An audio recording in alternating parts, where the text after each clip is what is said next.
Hey everyone, it's Avery here. Welcome to the Project 6 walkthrough video. We'll be talking about the clock algorithm. Once again, you can see that it is past midnight on a Friday night. And yeah, I'm here to record the video for you. Now, Project 6 is much simpler than Project 5. By the way, congrats on finishing that. It was a very hard project, as you saw in the link of the walkthrough videos. Project 6 is much shorter, so the walkthrough video will hopefully be shorter as well. Yeah, I got some feedback that the Project 5 videos were a little too long, which I totally empathize because I can barely motivate myself to watch an hour long lecture video, let alone a 2 hour long video just to get started on an assignment. So this one will be shorter. I'm going to try to make it as bare bones as possible. And if you have any questions, feel free to ask on Ed. Cool. So let's talk about this project. Before we get started, I just want to mention that if you should first start by reading the spec right before you go through the video. Read the spec first. You'll notice it's very extremely short, and there's a lot of ambiguities in the spec. Okay, so I asked John about it, and John says that I'll mention a couple of like possible design decisions, but John says that there are a few design decisions. Design decisions that are up to you. Okay, so just a few examples. One is when to write to file.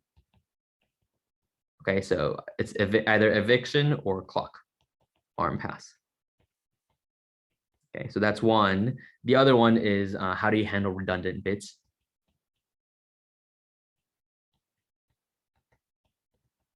Okay, so that's another one. So the redundant bits is referring to, you know how on Ed everyone is talking about, do you need a dirty bit? Do you need a reference bit? Do you need a present bit, right? Honestly, every combination of those three bits were mentioned on Ed. It was almost driving me nuts. Yeah, the answer to all of those is as long as it works and it makes sense, it's up to you on how you want to reference those bits. Okay, you can have it be referenced plus dirty plus reference. You can write the permissions in. Well, you can record the protections instead. Totally up to you. Okay, yeah. So I'll show you, and at the very bottom, I'll write this supplemental page table again. Yeah, up to you to choose which ones you want to put. If you want to put all of them in, that's fine as well. Okay. Yeah, but sorry, that's the redundant bits part. The when to write to file part. In the demand paging lecture, when you look at the clock algorithm, there's a little note that says optionally start writing to file when the clock arm passes if it's dirty. Okay, yeah, so that is like an optional part. You could implement that. Honestly, when I did this project, I implemented that. But I feel like the only write to file upon eviction is a little simpler. So in this video, I'm going to walk through that, but you're free to implement the other option if you want.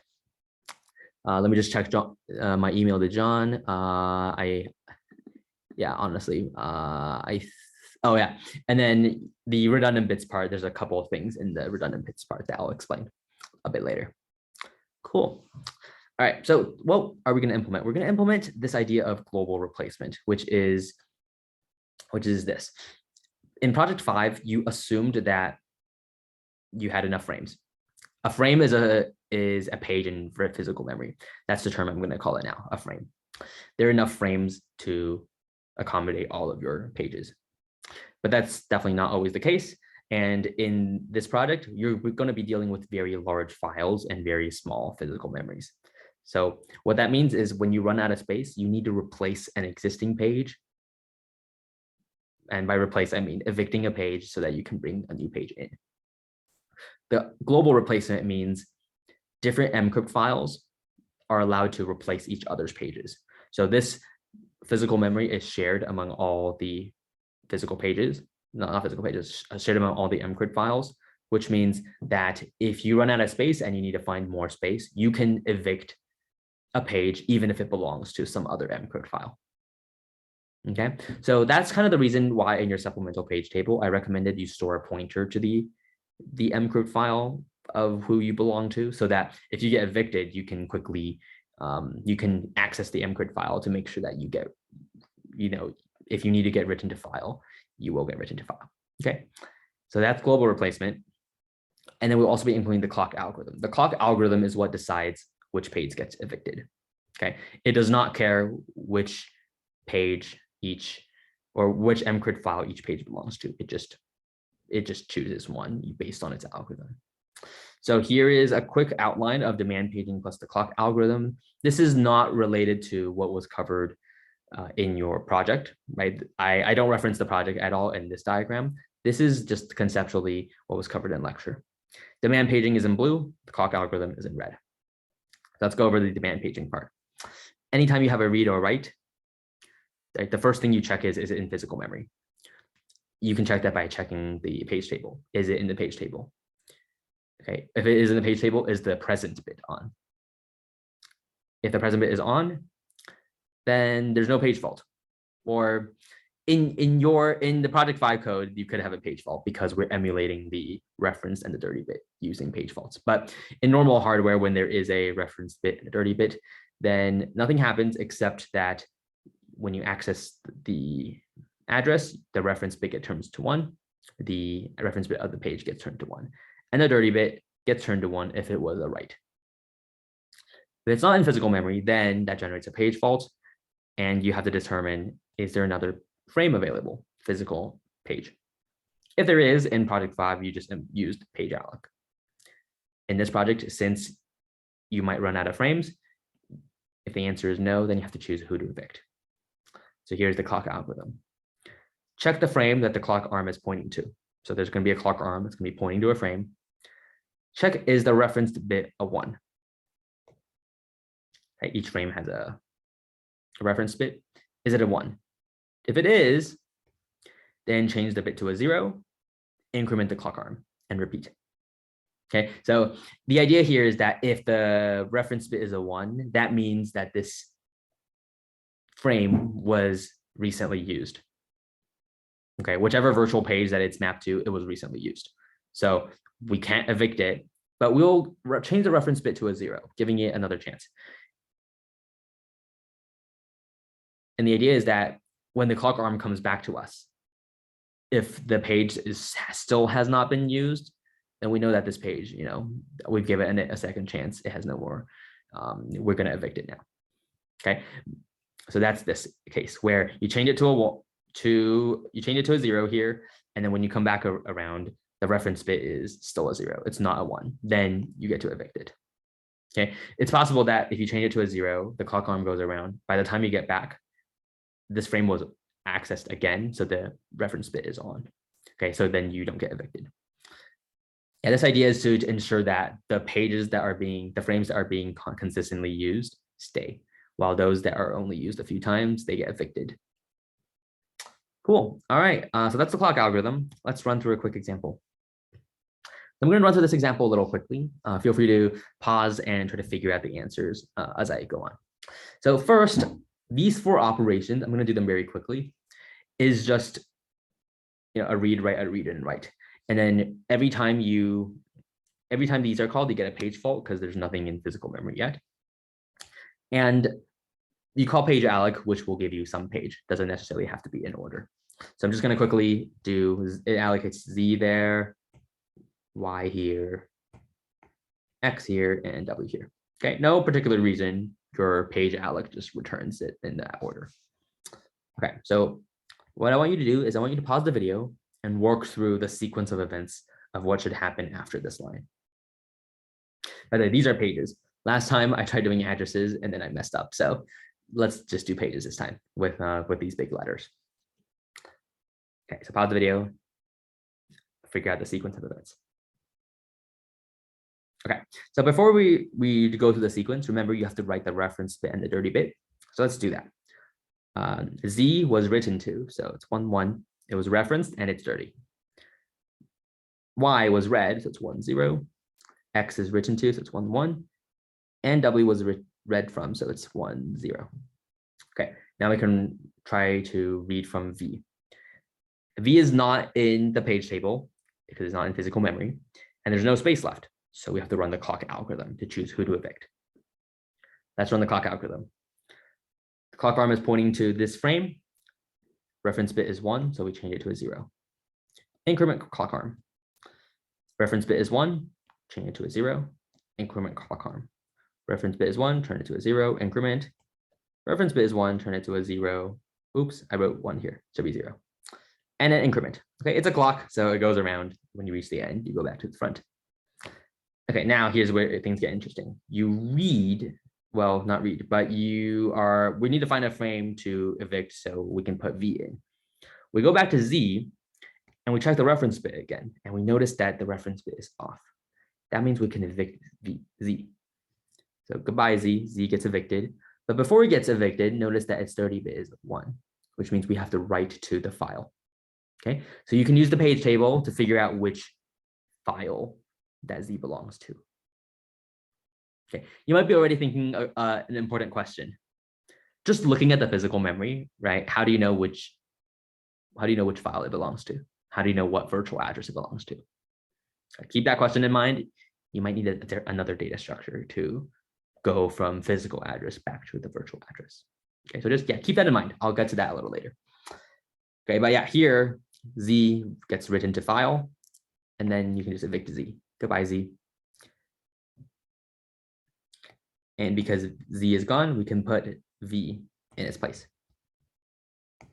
V was written to, so 1, 0. And don't forget, at the end, you always increment the clock arm. Okay, so now we're at this step. We're going to write to W. Writing to W, W is in physical memory. So we just go there and we change the dirty bit to a 1. All right, next line, we read X. So we go to X and we change the reference bit to a 1. Okay, now we read Z. Yeah, remember, if the page is already in the physical memory, then you don't have to do anything with the clock arm. The clock arm only moves when you're trying to find something to evict. Okay, so now we get to Z. Z, we don't have a page for Z. So we're going to repeat the clock algorithm. Look at the clock arm. What is it pointing to? It's pointing to W. Oh, I forgot to change. Yeah, when you wrote to W here, don't forget to change the reference bit to a 1. Okay, so the clock arm is pointing to W, so the reference bit goes to 0, and then we increment. Reference bit is 0, which means we can evict Y. Y's dirty bit is a 0, which means we don't have to write Y back to the file. Y gets evicted, and we put Z in its place. Don't forget to still increment the clock arm. Now we're at this line. We need to write T. So let's check. X, currently the reference bit is on, so we turn it to a 0. The clock arm loops around. We get to V. Reference bit is 1, so we turn it to a 0. Go to W. W reference bit is 0, which means we evict W. W's dirty bit is 1, so we have to write W back to the file. Well, W we're writing to M2, by the way. So we're writing W back to M2. It gets evicted, and we put T. T. And the clock arm gets incremented. This should become, we wrote, so it's 1, 1. All right, cool. Now we're at the flush. Give you a chance. What does flush do? Flush will look at all the pages belonging to M2 and write them back to the file. So which pages belong to M2? Well, you can check using your supplemental page map. You can check that W belongs to M2, but W is not in the physical memory right now. Which other ones? T belongs to M2 and Y belongs to M2. Y is not in physical memory. There should be one more. V, yes, V belongs to M2. So those are the two we have to flush. Let's look at V. V is not dirty, so we don't flush it at all.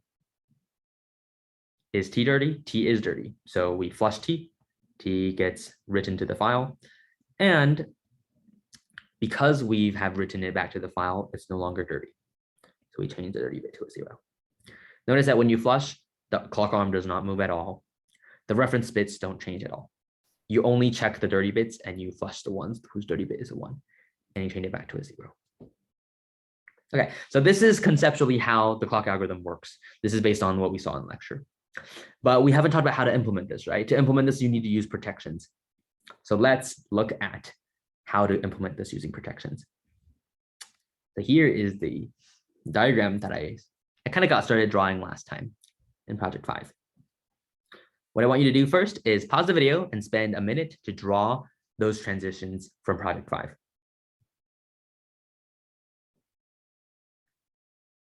All right, did you do it? Let's go over the answers. So it was a very simple diagram. There are only 3 transitions. One is if you are not in the page map and you need to access something at the address, whether it's a read or a write, then you get a page fault. Not in PM. So once you get a page fault, you bring the page into physical memory, and then you set its protection to read. Why do we set its protection to read? We do that so that if you get another page fault, so tried to write, then you go to prot read or prot write. Right? We set to prot read so that we would get a page fault whenever we tried to write to it. Okay, that allows us to track that when you get to this state, the prot read or prot write, your dirty bit is 1. Okay, so that when you need it to flush, right, when you called flush, you would just need to flush the pages that were in the protection prot read or prot write. Some of you maintained a dirty bit explicitly. Some of you just used the protections. Both are fine. Okay, but here in project 6, we're going to expand on this. We're no longer going to just assume that the dirty bit is always 1 here and the dirty bit is 0 here. Okay. Yeah, we're no longer going to assume that, because when we get to eviction, there are a couple different cases we need to consider. The clock algorithm makes it a little harder to keep track. So here we are going to need a separate dirty bit, and we're no longer going to just tie the dirty bit to each of these protections. The reference bit still is though. Okay, the reference bit is based on which protection mode you're in. Okay, so let's talk about the clock algorithm. I want to give you all, 2 minutes. Try adding the transitions for what do you think the clock algorithm should do.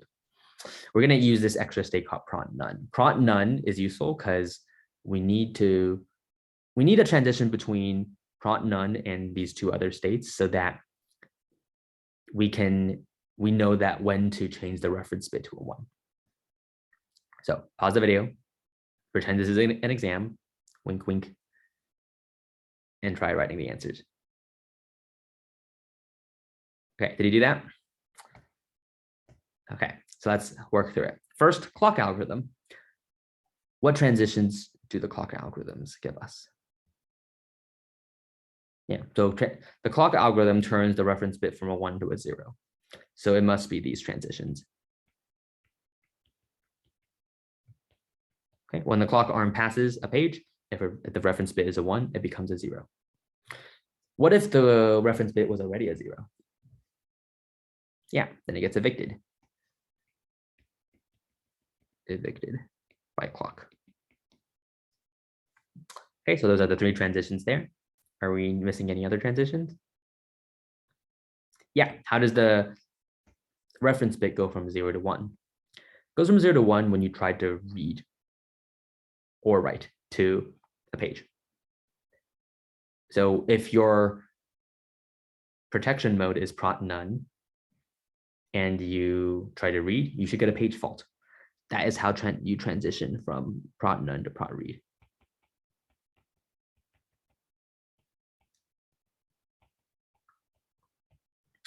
Okay, and then, yeah, so you always go from prot none to prot read and then prot read to prot write. Prot write or prot read. Okay, yeah.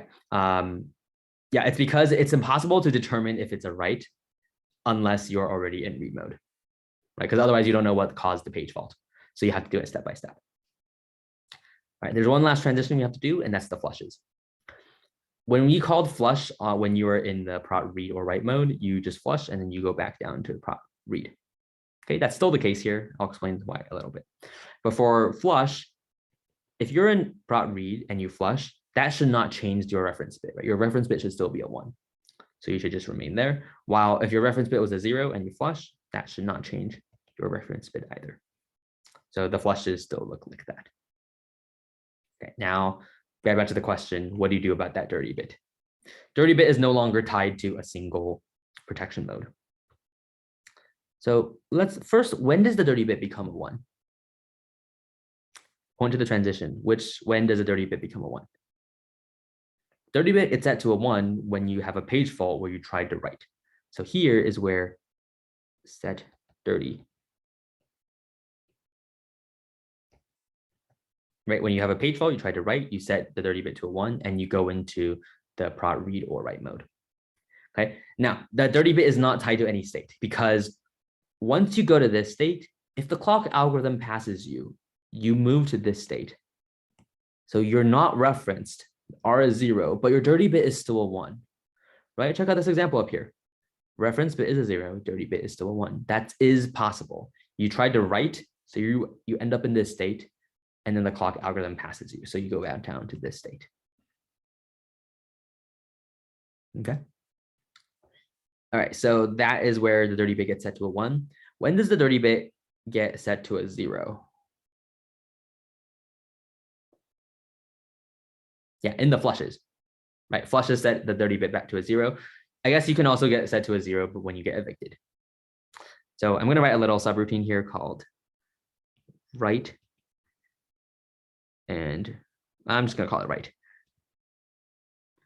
Let's call it write and wad, write and war, actually, write and reset. Let's call it ward, write and reset dirty bit. Okay, so what does that mean? It's if dirty bit is a 1, then write p write, so back to the file, and then set d is equal to 0. Okay, so plus ward, plus ward, plus ward, and then plus ward. Okay, yeah. So yeah, the important thing, the dirty bit is no longer tied to a particular protection. You have to keep track of the dirty bit separately.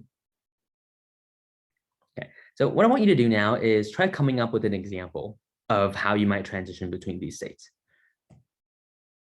Okay, for example, let's say I started here and then I went here, then I went here, and then I went here, and then I got flushed, and then I got evicted. Okay, can you come up with a sequence of events that would cause those transitions? Okay, yeah, that would be a really cool exam question. So maybe I'll write one for the practice exam. Yeah, that sounds like a really cool exam question. So try that exercise and make sure you understand what this diagram is doing. It's using this diagram, you should be able to implement all the operations, right? Now you can see what are the possible things you have to deal with in the page fault. There are 3 possible cases in the page fault, right? Either you are not in the page map, or you're in prot none, you need to go to prot read, or you're in prot read and you need to go to prot write.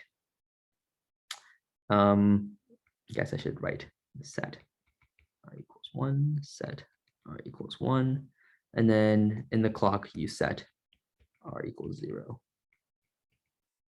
Okay, yeah, well, for the clock algorithm, it's pretty clear what the clock algorithm needs to do, which transitions it's handling. For flush, same. Okay, now just a couple tips I want to mention. One, always keep page map or page table, and let's just call it PT, page map, page table. Same thing, and the supplementary page table in sync. Okay, so this is like, I've seen this bug so many times. You edit the page table using VM : region. Oops, it's VM region : map. While you update the supplementary page table yourself. Okay, always keep them in sync. I see so many students update the supplementary page table, you change some protection, you change a dirty bit, and then you forget to call VM region map. Okay. Any transition you do here that changes your protection, you need to call VM region : map. Okay, very important. Let me just repeat that one more time. Every time you make a transition here where you change your protection, you change that protection in the supplemental page table, but you most importantly have to change it in the VM region map. Okay, yeah, I know it's a very important bug, hard bug to debug, but I'm repeating it so many times now. If you make that same mistake, that's your fault. Okay, always keep them in sync. Yeah, they're meant to be copies of each other. The supplementary page tables is supposed to be like a copy of the page table. So keep them in sync, please. Okay, what is next?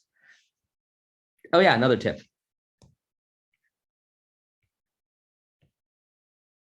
When using a map,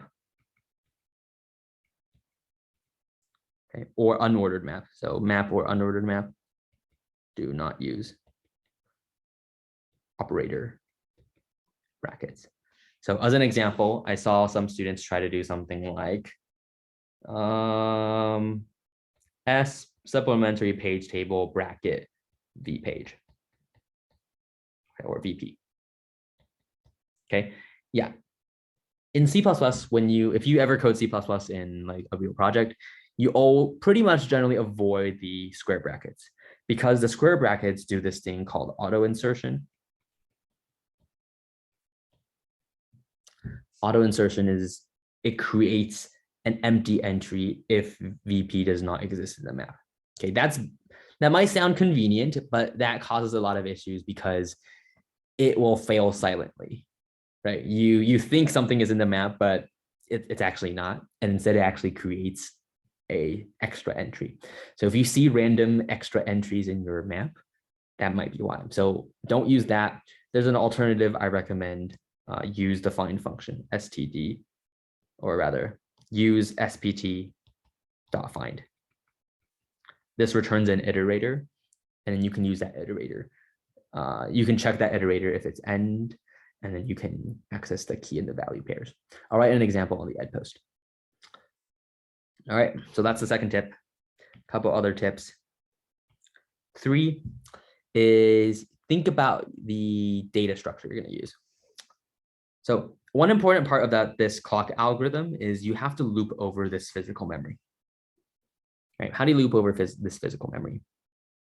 Well, an easy way is you have this address. What is that address? That is, I think it's called like the physical memory dot pool base, I think. And then this is pm.poolbase plus pm.pool size.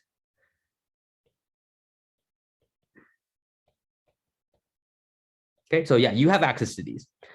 And then how can you access each of these? Yeah, you just add page size. So plus page size to get each of these. So to implement the clock algorithm, you can loop over your physical region.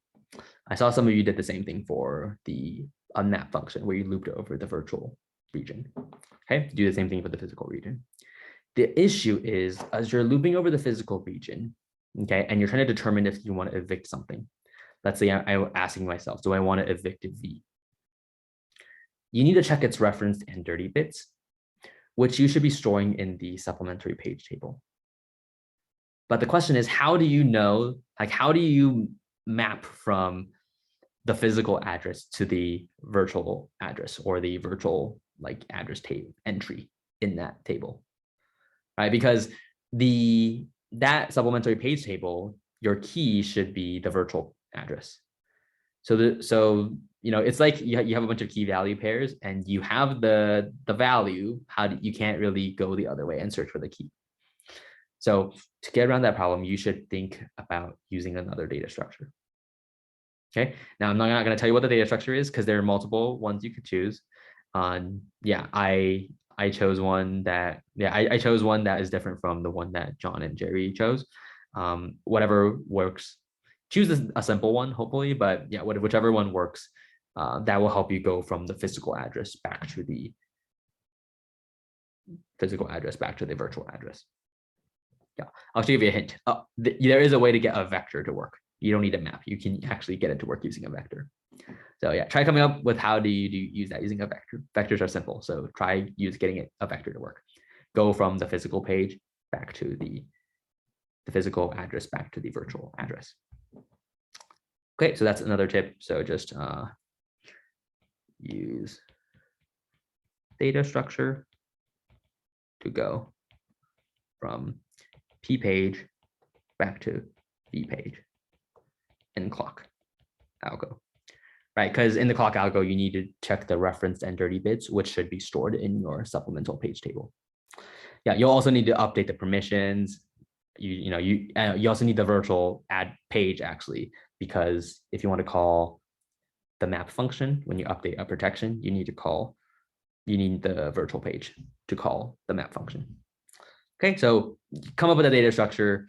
You have to go through your code again, and everywhere where you modify the page table and the supplemental page table, you have to like insert this data structure in there as well. Okay, so come up with a data structure that helps you go from the physical page back to the virtual page. All right, what other tips do I have? Yeah, let's talk about the redundancies. So yeah, there are some redundancies between the present bit, so let's see, present, referenced, dirty, protection, and even the fact that it exists in the PM. Right, because so these two are redundant. So the reason is because one way to implement this is you can, like, if a page gets evicted, you can just remove it from the supplemental page table. That's one way to do it. The other way to do it is you can have a present bit and then just change the present bit from a 1 to a 0. Both are fine. I asked John, he says both are fine. Yeah, so just choose which one you want to do. The dirty bit is absolutely essential, right? As we demonstrated on the previous page, the dirty bit is not the same thing as the reference or the protection. So absolutely essential. You must keep the dirty bit. The referenced and the protection, yeah, they're a little redundant, right? Like you can see here that the referenced, if you have prot none, that's where the reference bit is off. Otherwise, the reference bit is always on. So yeah, that's a little redundant. You can choose if you want to keep one or both. I guess the key thing I want to point out is that just there are some redundancies, up to you about which ones you want to keep, which ones you want to use. Okay, yeah, it's totally fine if you want to keep all the bits in there. Also fine if you don't want to use them at all. All right, so yeah, that is what I mentioned over here. All right, so I've given you all my 4 tips. I've given you this transition diagram. I studied this diagram as well. It's pretty. It seems like a very ripe area to come up with exam questions for. Yeah, I already came up with a couple for the practice midterm. So not midterm, final. So yeah, study this diagram. Sounds like a good one to study. Walk through this example again, but instead of just drawing out the reference and dirty bits, write what the protection is for each of these. Like as you go through the code, write what the protection for each page is using this transition diagram. Okay, and obviously this is conceptually important for the final. All right, let me just double check if there's anything left I need to say. Probably not.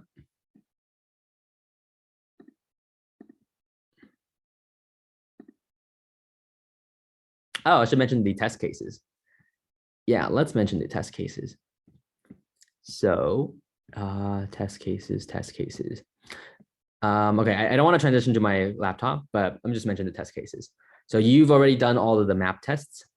Now you can run the same like run tests command, but now you type clock_tests, and that should give you 3 test cases. The first test case is called big file, and it creates a single file and then it does a bunch of reads. The physical memory is small and there's so many pages that you're going to have to evict a bunch of pages. Okay, but it's one file and it just needs to evict itself. So it evicts its own pages.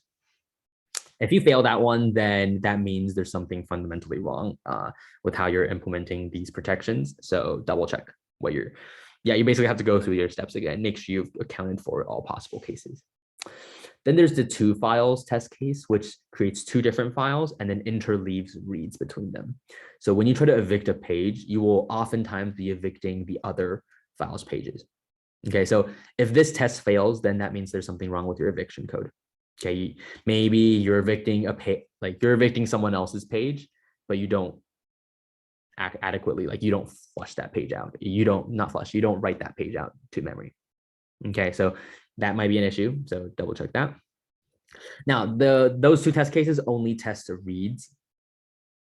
So if you fail the last test case, the random test case, okay, the random test is kind of like the Caltrain one. It's very long, and hopefully it won't fail on myth. Otherwise, we'll get a bunch of ed questions about why it's failing. If it fails because it's like out of resources or something, just find another SSH machine. Just SSH into some other machine. Please don't post on it again.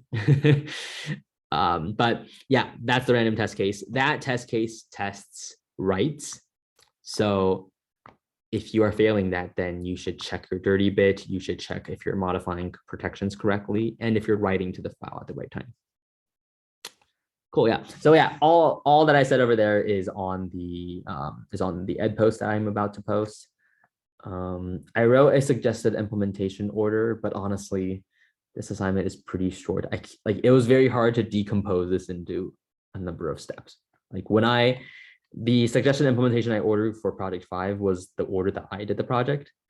For project 6, honestly, I just implemented the whole thing in one go and then ran the test cases, did a little debugging, and then it worked.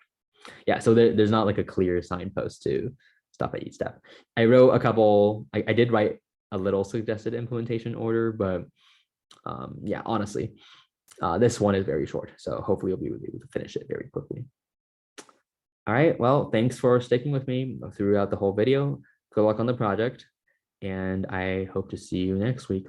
Just a heads up, project 7 was a past 110 assignment, and I personally thought that project was a little challenging. There's a bit of math in that project that you have to implement, and it's in C.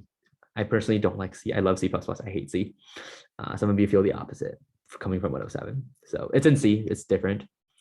And then project 8 is I haven't done project 8 yet, but I know it's pretty, I heard from John that it's pretty challenging. So yeah, just keep that in mind moving forward. All right, otherwise, good luck on the project and have a good rest of your, hopefully, weekend. You started on the weekend, or if you started this next week, Monday or Tuesday. Goodbye.